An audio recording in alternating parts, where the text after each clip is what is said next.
masyadong nagmamadali? We are going...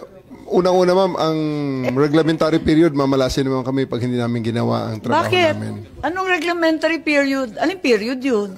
The Article Dahil 125... sinabi na nga ni Executive Director sa ating PCTC, na diffusion lang naman yun eh. Wala nga commitment pinag-uusapan dun eh. Wala nga red notice, pambira eh. There is a warrant. Takal-takal na ni Arnie Tevez eh. Wala pa rin, di ba? Ba't kayo nagmamadali? Ano yung reglementary period mo? May I refer it to the SOJ, ma'am, if the SOJ wants to answer that. Hindi ba pwede kayo na muna? Okay. Mauna lang kayo, tapos sa si SOJ. Pwede? Okay, ma'am. Okay.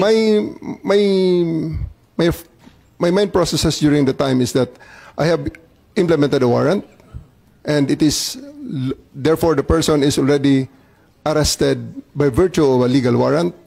And Article 125 comes into play of the revised penal code, which is entitled Delivery of Persons Legally Arrested to the Proper Judicial Authority.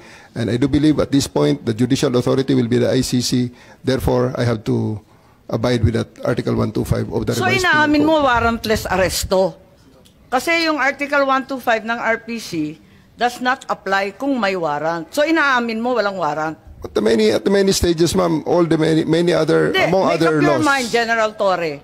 Warrantless arrest ba to o may warrant? Kasi ang liwanag naman ng Article 125 eh, ng revised penal code. I do believe that I have a warrant at this time. I just don't want to be... Hindi, walang reglementary period.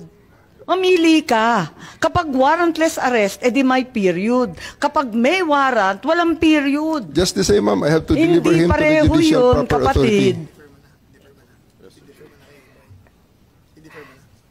Hindi magkapareho yun. The reglementary period only comes into play when there's a warrantless arrest in accordance with Article 125 of the revised penal code. Di po ba? At saka may kinalaman yun sa delivery of the accused and arrested. Di po ba? And I'm being cautioned by the DOJ, ma'am, that it may be sub judice already to discuss that because of the habeas corpus pending in the Supreme Court, ma'am. Pati ba naman ng revised penal code, naging executive session? Pambihirang buhay ito.